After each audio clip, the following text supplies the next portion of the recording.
ख्वाब में सांप देखना, सांप का हमला करना या काटना, सांप को मारना या ख्वाब में सांप को मुख्तलिफ सूरतों में देखने की मुकम्मल ताबीरें आज की वीडियो में आपको बताएंगे। हजरत इब्ने सीरीन रहमतुल्लाह अलैह ने फरमाया है कि ख्वाब में सांप बदखुआ और पोशीदा दुश्मन है, छुपा हुआ दुश्मन है, और अगर देखें कि उसके घर में सांप है तो दलील है कि घरेलू दुश्मन है, और अगर जंगल में देखे तो बेगाना दुश्मन है, यानी कि गैर दुश्मन है। और अगर कोई शख्स ख्वाब में देखे कि इसने सांप से लड़ाई की है तो दलील है कि दुश्मन से झगड़ा करेगा, और अगर देखे कि सांप उस पर गालिब आया है तो दलील है कि दुश्मन पर फतह ना पाएगा, और अगर देखे कि सांप ने इसको डस लिया है तो दलील है कि दुश्मन से नुकसान पाएगा। और अगर कोई शख्स ख्वाब में देखे कि उसने सांप को मारा है तो दलील है कि दुश्मन को मगलूब करेगा, और अगर देखे कि उसने सांप का गोश्त खाया है तो दलील है कि उसी कदर दुश्मन का माल खाएगा और खैर और खुशी देखेगा। और अगर कोई शख्स ख्वाब में देखे कि इसने सांप के 2 टुकड़े किए हैं तो दलील है कि दुश्मन से इंसाफ हासिल करेगा, और अगर दोनों टुकड़े उठा लिए हैं तो दलील है कि दुश्मन का माल खाएगा।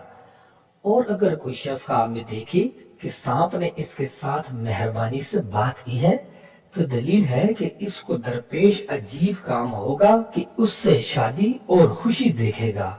और अगर कोई शख्स ख्वाब में देखे कि सांप ने इसके साथ तुंदी और तेजी से बात की है, सख्त बात की है, तो दलील है कि दुश्मन उस पर फतह पाएगा।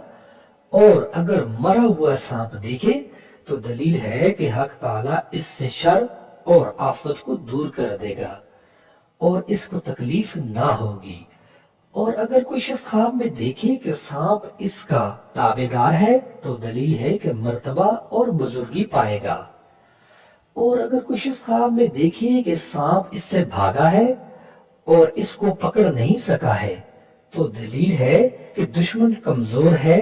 और अगर देखे कि सब्ज रंग का सांप है तो दलील है कि दुश्मन दीनदार और बाईमानत होगा।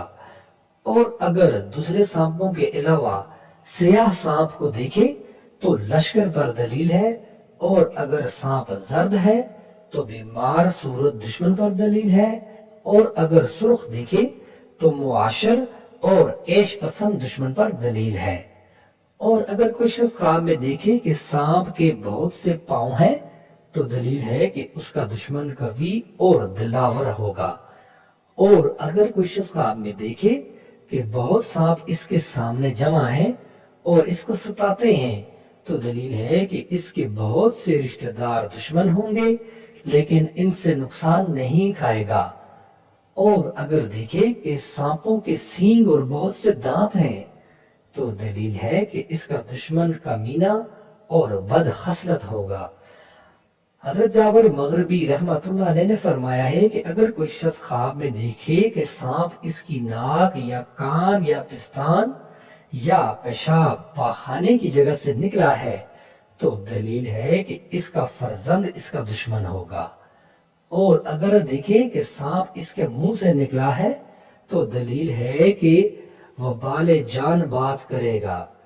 हजरत इस्माइल अशास रहमतुल्लाह अलैह ने फरमाया है कि सफेद सांप का देखना दुश्मन को देखना है और सियाह सांप सिपाही है।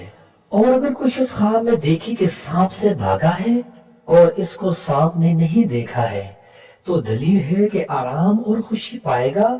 और अगर देखे कि सांप ने इसको पकड़ा है और दुख नहीं दिया है तो दलील है कि बुजुर्गी पाएगा और दुश्मन से अमन में होगा। हजरत खालिद अस्फहानी रहमतुल्लाह अलैह ने फरमाया है कि अगर कोई शख्स ख्वाब में देखे कि सब्ज सांप इसका मती हुआ है तो दलील है कि खजाना पाएगा। और अगर देखे कि इसकी आस्तीन से सांप निकला है तो दलील है कि इसका फर्जंद इसका दुश्मन होगा। और अगर देखे कि इसने सांप को मारा है और उसका खून अपने जिस्म पर मला है तो दलील है कि दुश्मन का माल हासिल करेगा। और अगर देखे कि उसने अपने बिस्तर पर सांप मारा है تو دلیل ہے کہ اس کی عورت مرے گی، اور اگر دیکھے کہ سانپ اس کے گریبان یا اس کے منہ سے نکل کر زمین میں گھسا ہے تو دلیل ہے کہ ہلاک ہوگا۔ اس خواب کی مزید تعبیر جاننے سے پہلے آپ سے ریکویسٹ ہے کہ اگر آپ اسی طرح مختلف خوابوں کی تعبیریں جاننا چاہتے ہیں تو میرے چینل تعبیر آن لائن کو سبسکرائب کر کے بیل آئیکن کو پریس کریں تاکہ میری نئی آنے والی ویڈیوز کا نوٹیفیکیشن آپ تک پہنچ سکے۔ تو چلیے بڑھتے ہیں اس خواب کی مزید تعبیر کی طرف۔ حضرت جعفر صادق رحمۃ اللہ علیہ نے فرمایا ہے کہ خواب میں سانپ کا دیکھنا 10 وجہ پر ہے۔ نمبر 1 طاقت، نمبر 2 زندگانی، نمبر 3 سلامتی، نمبر 4 بادشاہی، نمبر 5 سپہ سلاری، نمبر 6 عورت، نمبر 7 دولت، نمبر 8 موت، نمبر 9 لڑکا، نمبر 10 سیلاب۔